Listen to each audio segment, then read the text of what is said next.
The imperial capital of Verelion floated like a living jewel in the black of space.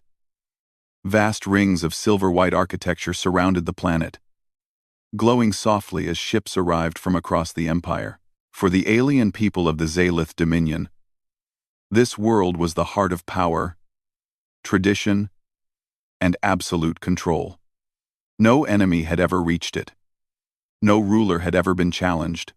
Queen Zalith stood at the center of the Grand Union Hall, her posture flawless, her expression calm. She was tall even by her species standards, her skin carrying faint patterns that shimmered with royal biolight.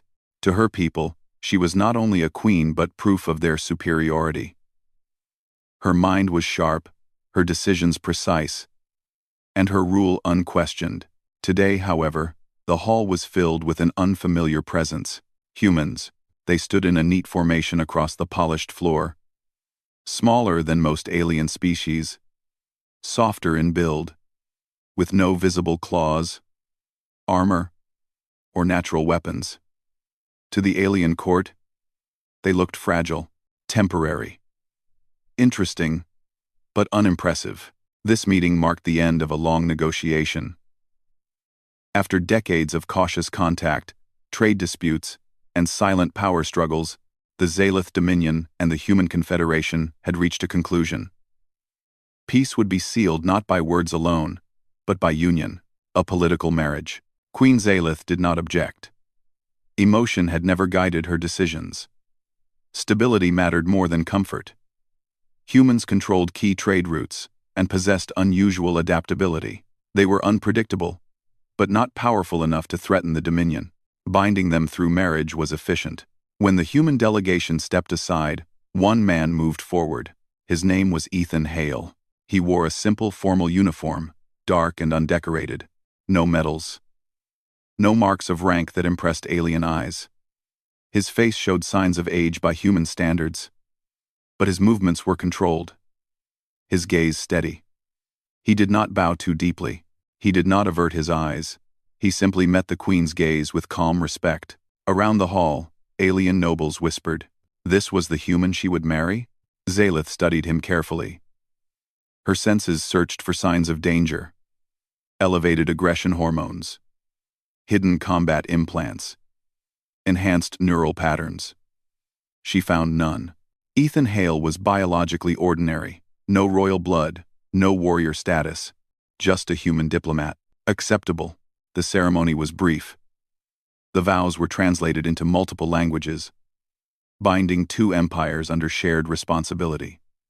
When it ended, the court applauded politely, more out of obligation than approval. From that moment on, Ethan Hale became the queen's consort. Life within the palace continued as it always had. Councils met. Fleets moved. Trade flowed. The queen ruled, and the human consort existed quietly at her side. Ethan was given comfortable quarters, access to education chambers, and a place beside the queen during public appearances. He was never invited into high-level military discussions. No one asked his opinion on strategy. No one expected him to contribute. The alien court gave him a private name, the Quiet Consort. Ethan seemed unbothered by it. He spent his days observing. He walked the long corridors of the palace, listening to conversations without interrupting. He attended cultural events, learning alien customs with genuine interest. He asked questions that seemed harmless and simple. How did your fleets choose formation positions? Why do your supply convoys follow fixed schedules? What happens if a commander is lost during battle? The answers were often delivered with mild amusement. The aliens assumed he was curious, nothing more. Queen Zalith noticed his behavior but did not interfere. Humans were known to seek understanding through questions. It was harmless. Still, there were moments that caught her attention. During one council session, a projection of a distant star system malfunctioned. The map twisted, showing unstable gravity wells. Before any technician could respond, Ethan quietly pointed out that the error came from outdated stellar drift calculations. When corrected, the map stabilized. No one commented on it. On another occasion, during a fleet parade, Ethan watched the ships pass with unusual focus. When a minor collision occurred between two cruisers, he reacted instantly. already moving toward emergency personnel before alarms sounded. Coincidence, Zaelith told herself. The human was observant. Nothing more. Months passed. The Alliance seemed secure. Then the first warning arrived. A frontier outpost went silent. At first, the loss was dismissed as a communication failure. Then a patrol fleet vanished. Then a fortified station stopped responding entirely. The reports came faster, each more troubling than the last. A hostile force had entered Imperial space. The enemy identified themselves as the Car Dominion, an aggressive interstellar power known for rapid conquest. They had clashed with other civilizations before, but never with the Zaelith Dominion. Their ships were fewer in number but devastatingly effective. Their tactics adapted with frightening speed. Queen Zaelith convened her generals. The War Council chamber, filled with towering figures, their armor gleaming, their voices confident. They spoke of overwhelming force, of honor-bound engagements, of crushing the invaders through sheer strength. Zaelith listened. Ethan stood silently behind her. Holographic displays showed the destruction of an entire fleet. Alien warships, designed to overpower any foe, lay broken and burning in space. The car ships moved differently, striking weak points with precision, withdrawing before counterattacks could form. One general insisted the enemy relied on luck. Another blamed outdated commanders. A third demanded immediate retaliation. Throughout it all, Ethan's eyes followed the data. When the council ended, Zaelith dismissed her generals and remained alone in the chamber. She felt something she had not experienced in centuries of rule: uncertainty. "Your people are afraid," Ethan said quietly. Zaelith turned. "They should not be." "They are," he replied. "Fear doesn't mean weakness. Ignoring it does." She studied him more closely than she ever had. "You speak as though you understand war." Ethan met her gaze. "I understand conflict." That answer should have satisfied her. It did not. The next attack came sooner than expected. A major defense line collapsed in less than a day. Communications were jammed. Reinforcements arrived too late. The car forces learned from every encounter, adjusting tactics faster than the Dominion could respond. The court grew restless. Confidence cracked. Zaelith watched from the command balcony as reports streamed in. Her generals argued. Their voices overlapped, each demanding action. Ethan stood beside her, silent. "Speak," Zaelith ordered suddenly. The room fell quiet. Alien eyes turned toward the human consort, some surprised, others irritated. Ethan did not rush. He looked at the tactical display, then at the recorded battle footage. "Their ships are not stronger," he said calmly. "They are smarter in how they are used." A general scoffed. "Explain." "They avoid direct confrontation. They probe, retreat, and strike again. They force you to react instead of plan." Ethan paused. "You are fighting the way you always have. They are fighting the way you will fight next." The room was silent. Zaelith felt a strange tension.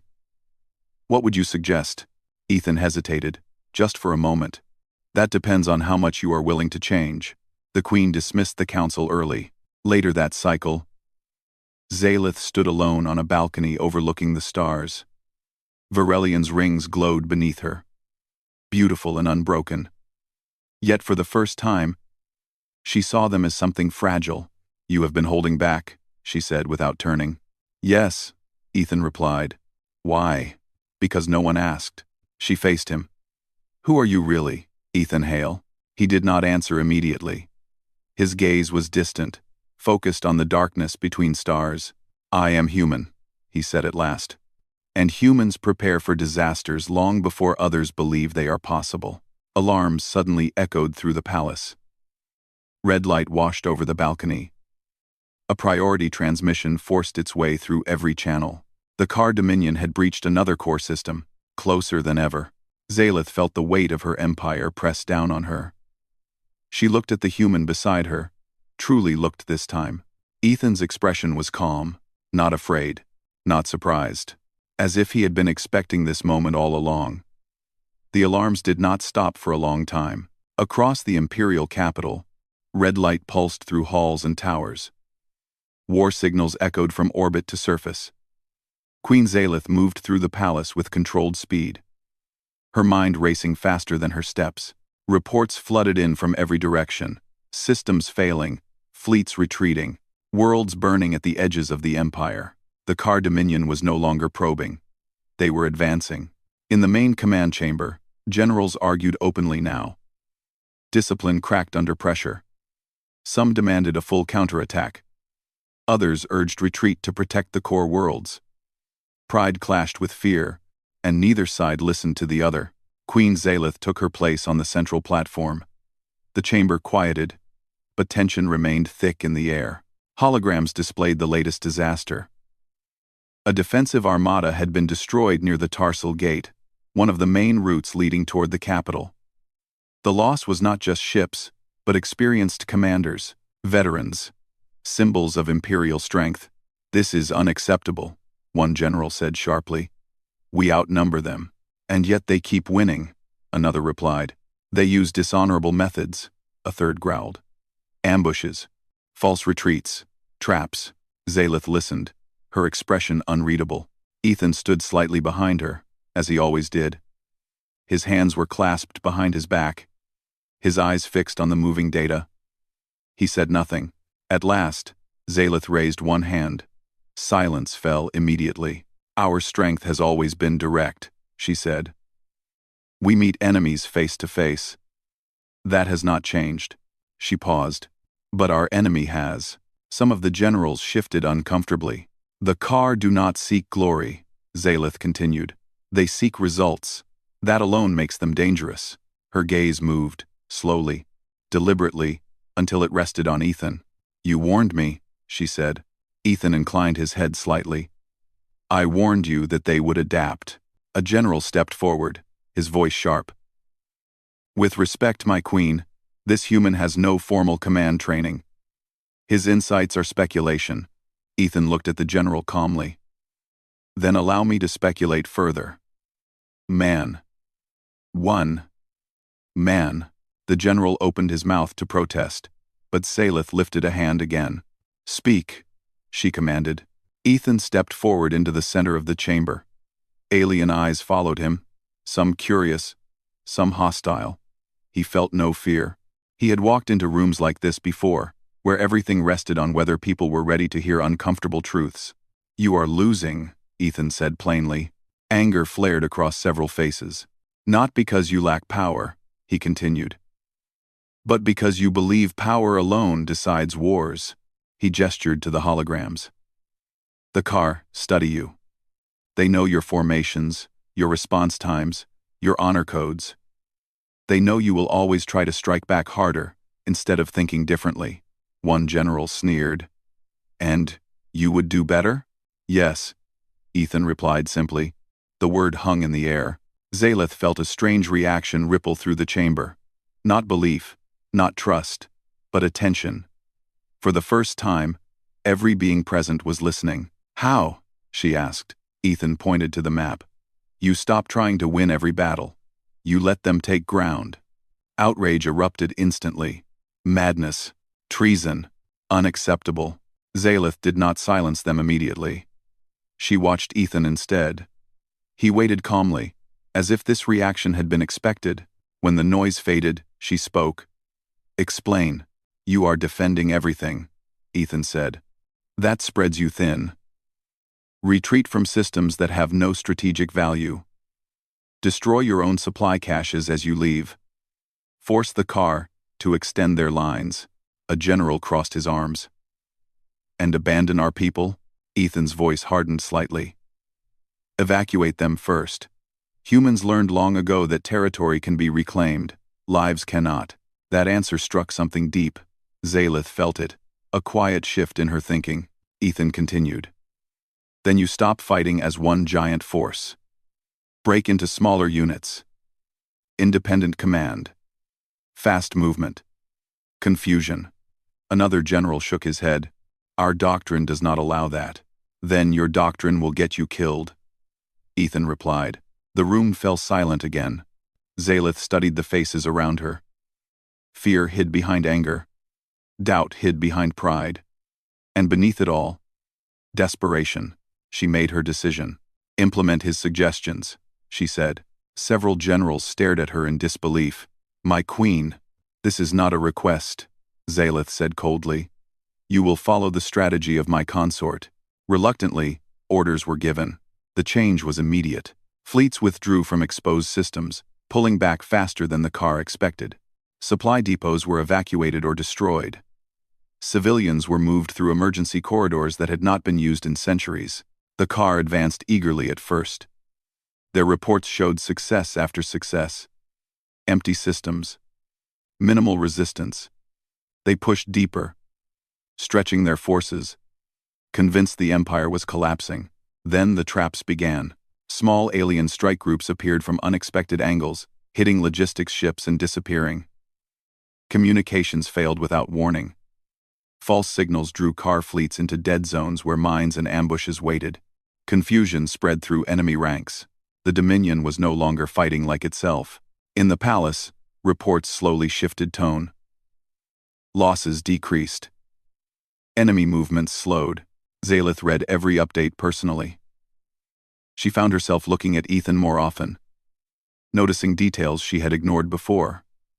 The way he processed information. The way he never celebrated small victories. The way he always looked ahead, searching for what came next. Still, it was not enough. The car adapted again. They unveiled a new weapon. A massive war engine, unlike anything the Dominion had faced. It moved slowly but carried destructive power capable of wiping out entire defense platforms in a single strike. Fleets fell back in panic as it advanced, unstoppable and patient. Their centerpiece, a general said grimly. If it reaches the core worlds, we lose. Zalith stared at the image of the machine. For the first time since the war began, fear pressed hard against her chest. Can we stop it? She asked. Ethan watched the projection silently for several long seconds. Yes, he said. How? Demanded the same general. Not with force, Ethan replied. Not directly. The war engine continued its steady advance. Systems fell around it. Every attempt to confront it ended in failure. Pressure mounted. The court whispered. Some questioned the Queen's decision to trust a human. Others demanded she replace her generals. Tension filled every corridor of the palace. Finally, Zalith summoned Ethan to a private chamber. The room was quiet, shielded from surveillance. Only stars watched through the wide window. You told me you were holding back, Zalith said. Yes. You told me humans prepare long before disaster arrives. Yes. She turned to face him fully. Then tell me the truth. What are you not telling me? Ethan met her gaze. For the first time since their marriage, the distance between ruler and consort felt small. I was not sent here just as a diplomat, he said. Zalith did not interrupt. Humanity has faced extinction more than once. Ethan continued. Asteroids. Plagues. Wars we nearly lost. We survived because we learned to plan for worst-case scenarios, even against enemies stronger than us. What are you? Zalith asked quietly. Ethan took a slow breath. I helped design those plans. The silence that followed was heavy. You are not a soldier, she said. No, Ethan replied. I am what comes after soldiers fail. Zalith looked back at the stars. She understood now why he had never sought authority, never pushed to be heard. He had waited for the moment when it mattered, she said. Yes, the alarm sounded again, but this time they carried a different tone, urgent, final. The car war engine had crossed the last defensive line. It was heading straight for the capital system. Zalith closed her eyes for a brief moment, then opened them with renewed clarity. I give you full authority, she said. Over strategy, over fleets, over everything. Ethan looked at her, searching for doubt. There was none. Once, she added. If we survive, power returns to the throne. Ethan inclined his head. Agreed. As he turned to leave, Zalith watched him with new understanding. The quiet human she had married was gone. In his place stood something far more dangerous. A human who had been waiting for the galaxy to make its mistake. The War Council chamber, once filled with arrogance and certainty, fell silent when Ethan Hale entered with a clear command in his steps. Every general, every officer, sensed a shift in the atmosphere. They had seen humans before, but never one who moved with such quiet authority. He carried no armor, no weapon, yet the presence he commanded rivaled any fleet commander the Dominion had ever known. "Begin," Ethan said simply, his voice calm yet carrying weight that demanded attention. The room responded, some with skepticism, some with reluctant obedience. This was their last chance, and they knew it. He moved quickly to the central tactical display.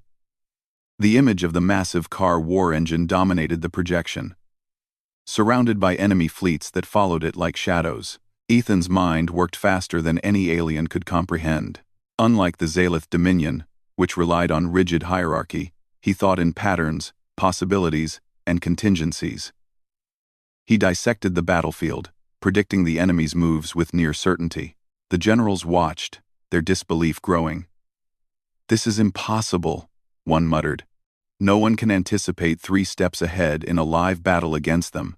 Ethan glanced at him without anger. "Watch," he said.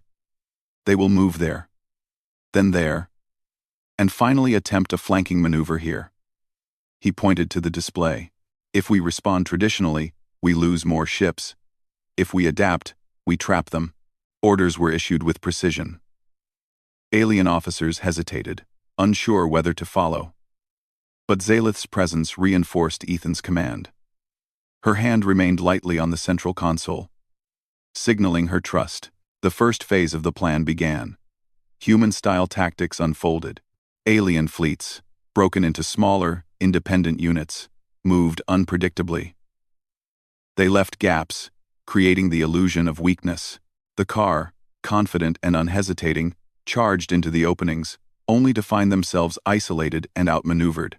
The war engine plodded forward, its immense bulk striking fear into all who observed. Ethan did not panic. He had studied it, analyzed it, and prepared for it. Hidden within the capital's orbital structures were dormant weapons, supply caches, and automated fleets, all awaiting activation. He released them strategically, channeling the enemy into zones designed to slow and confuse. The first engagement was small but decisive.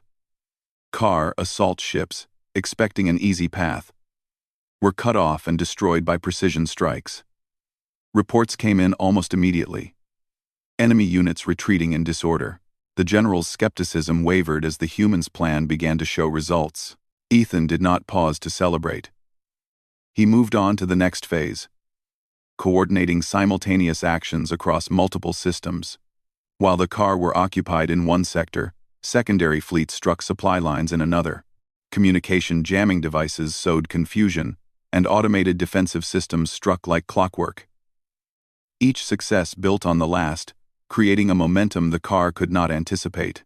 Queen Zalith watched from her observation chamber. She had seen countless battles, strategies, and victories. She had led her empire through crises before, yet what she was witnessing now was unlike anything she had experienced. Humans fought not with raw power, but with foresight, adaptability, and patience. They waited for mistakes, learned from small losses, and struck decisively when the enemy had overextended. Even her people, proud and disciplined, marveled at the efficiency of this human-led strategy. Alien officers who had doubted Ethan now followed his instructions without hesitation. The war council that had once been chaotic became a synchronized command network, a fusion of human ingenuity and alien capability. Days passed.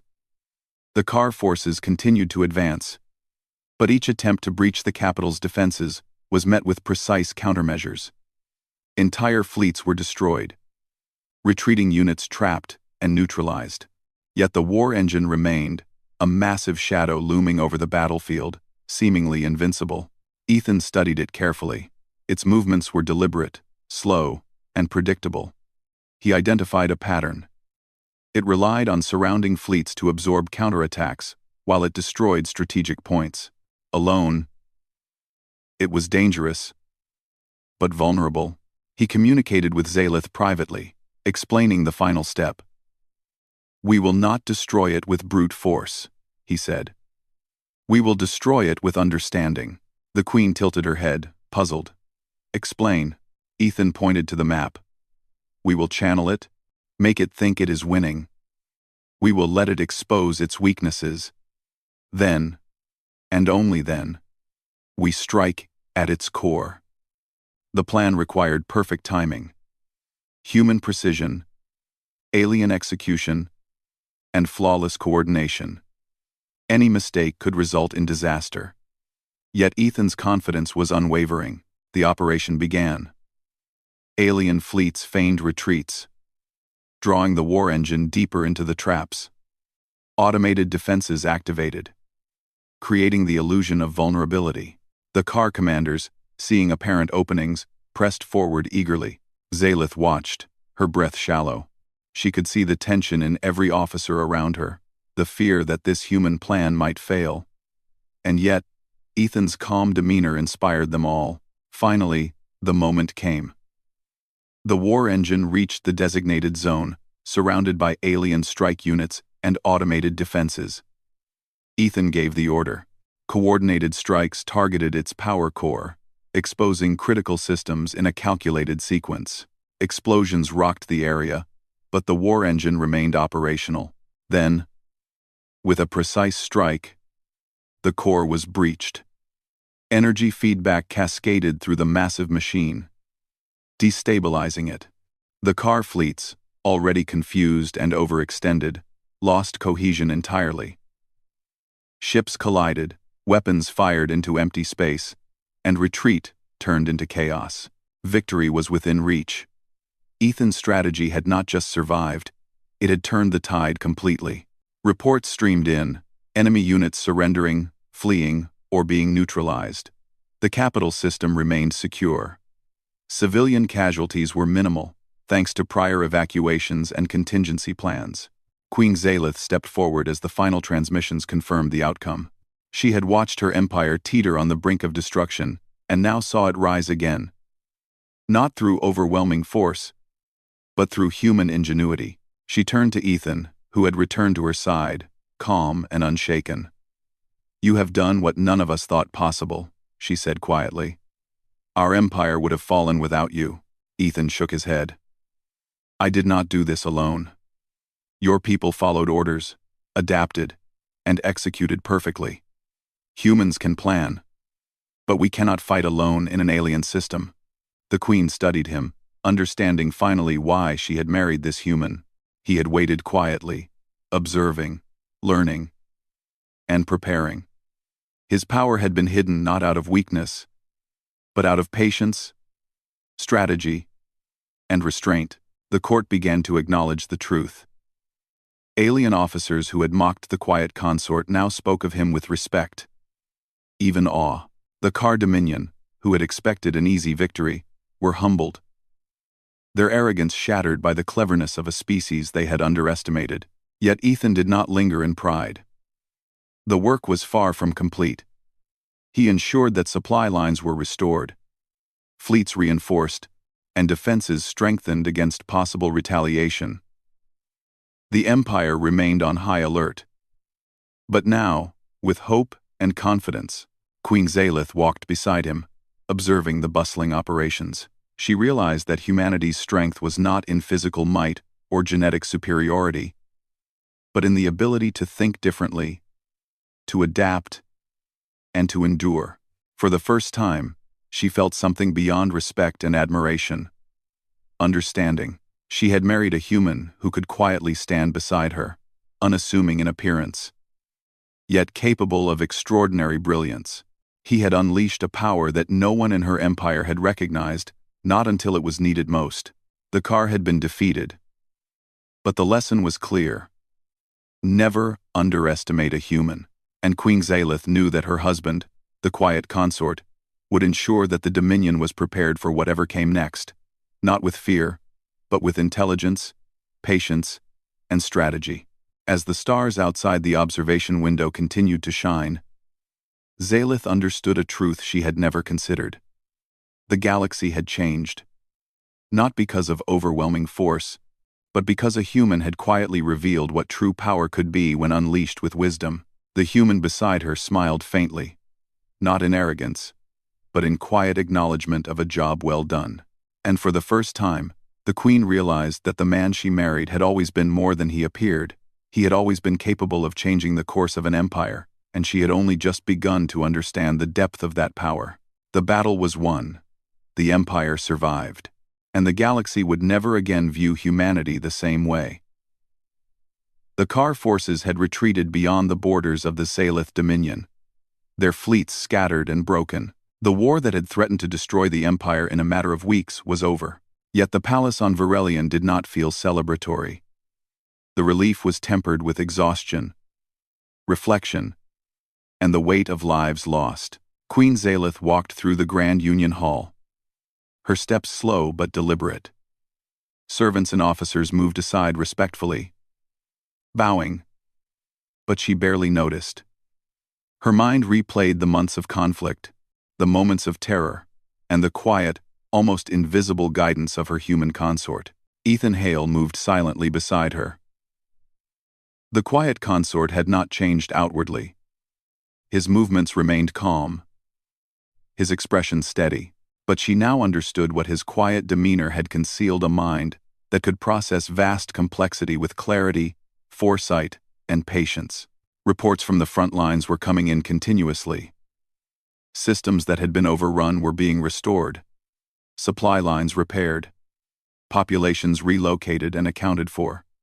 Every action, every decision, traced back in some way to Ethan's strategic planning. For the first time, alien officers spoke openly about the human who had saved them. Praise, once reserved and cautious, flowed freely. Generals who had doubted him now admitted privately that he had seen things they could not, anticipated moves they would never have predicted. And yet, Ethan never claimed credit. He did not demand rewards, titles, or monuments. The Queen finally stopped at the observation balcony overlooking the orbital docks. Ships glided silently into place, some returning from battle, others newly commissioned. The capital gleamed, repaired, and strengthened. For centuries, Verelion had been a jewel of the galaxy. Now, it was a beacon of resilience, and she knew its survival had been due to one human's intellect. "You could have taken credit," Zalith said quietly, not looking at him. "You could have declared yourself supreme commander, given orders directly, demanded recognition. But you did not." Ethan's gaze followed hers to the stars. "I do not need credit," he said. "The Dominion survived. That is enough." Zalith studied him, truly studied him, as she had never done before. "You have shown my people what humanity can do. You have proven strength is not only in weapons or fleets, but in thought, foresight, and understanding. And you did it without arrogance." Ethan inclined his head slightly. "Humans prepare. We do not boast. We endure. And we act when necessary." She realized, with a mixture of awe and humility, that she had underestimated him, and perhaps humanity itself.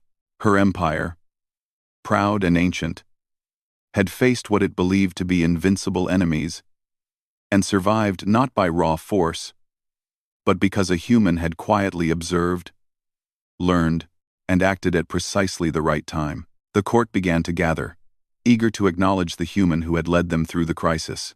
Generals and officers approached cautiously, unsure how to express gratitude to someone so unassuming yet overwhelmingly capable. Ethan accepted their thanks with simple nods, never letting pride show, never elevating himself above the rest. Yet the Queen knew something more had shifted than mere victory or admiration. The perception of humanity within the Dominion had changed forever. Humans were no longer seen as weak, fragile, or irrelevant. They were clever, adaptive, and unexpectedly powerful. And at the center of this realization stood the human she had married. In private, Zalith led Ethan to the chambers overlooking the palace gardens. The gardens had survived the war, their alien flora untouched, glowing softly under the light of distant stars. It was a quiet place, peaceful, and removed from the chaos of military operations. "You have changed my empire," she said, her voice soft. "My people will never forget your actions. They will no longer doubt humans." Ethan looked at her, expression calm. I did what needed to be done. Your empire survived because we planned together. That is all. Zalith shook her head. No. It is more than that. You have taught me that power is not only in domination. It is in patience, understanding, and restraint. You have shown that humans, though fragile in appearance, are dangerous in ways we never imagined. That is the power I did not recognize in you. Until now. Ethan met her gaze, steady and unflinching. I did not seek to show it. I acted because it was necessary. She smiled faintly, a smile filled with respect, gratitude, and a touch of wonder. And yet, you have made the difference between life and death for millions. For that, I am grateful. More than you can know. The Queen's voice softened further. I married you, thinking you were quiet, gentle, unremarkable. I did not see the strength you carried beneath the surface. You have changed the way I see humanity, and the way my people will see it for generations. Ethan inclined his head slightly. Strength is not always visible. Sometimes it is revealed only when necessary. She considered this, feeling the truth in his words. The galaxy had shifted because of him. Not through arrogance or force, but through strategy, intellect, and patience. She understood, finally, why she had been drawn to him, not for his appearance, his diplomacy, or his quiet manners, but for the quiet depth that belied unimaginable capability. In the following weeks, the Zalith Dominion reorganized its fleets, repaired its defenses, and solidified alliances. Yet the guiding influence of Ethan remained, not as a ruler, but as a trusted advisor and partner. His strategies were written into the Empire's doctrine, his contingency plans preserved for future generations. The Car Dominion, meanwhile, retreated into their own space, shaken and humiliated. Their arrogance had led them to underestimate humanity, and their retreat was marked by confusion and loss. Across the galaxy, word spread of the human who had turned the tide of war, not by strength alone, but by intellect and patience. Zalith stood once more on the observation balcony, watching the fleets glide through the orbital lanes. She was no longer merely a queen. She was a witness to the brilliance of the being beside her. She felt pride, not only for her empire's survival, but for the human who had saved it. In a quiet moment, she turned to Ethan. "Do you ever rest?" she asked, half in curiosity, half in admiration. Ethan's gaze remained on the stars. "Rest comes after the work is done," he said. "And work never truly ends. But for now, we have succeeded." Also, she nodded, understanding that this human, so unassuming, had carried the Empire through its darkest hour. He had planned, anticipated, and acted with precision that no alien doctrine could match. His strength had been in his mind, his patience, and his calm under pressure. In that realization, Zalith felt something new: respect, trust, and perhaps even a deeper connection. She had married him as a political alliance, a necessity. Now, she saw him as a partner, a force of nature, and a mind that could change the fate of worlds. The Empire, resilient and alive, looked to the future with new confidence. Human ingenuity had not only saved them but had transformed the way they would think about strength, strategy, and survival. No longer could aliens underestimate humanity. The quiet consort, as he had once been called, had become a symbol of unassuming power, intelligence, and foresight. Ethan remained at her side, quietly observing, planning, and ensuring the Empire's safety. He did not seek recognition, but it came anyway. For the first time, the Queen realized that the greatest power did not always announce itself. It could be silent, patient, and deliberate. And yet, when unleashed, it could reshape the galaxy. Zalith smiled. A small, genuine smile. Looking at the human who had quietly changed her life, her empire, and the fate of the stars, she understood now, completely, that the power she had married did not come from brute force or fear. It came from humanity itself, clever, patient, adaptable, and unyielding when it mattered most. And in that moment, as stars glimmered across the void, she knew that the galaxy would never again underestimate a human, and she would never again underestimate the quiet consort who had saved them all.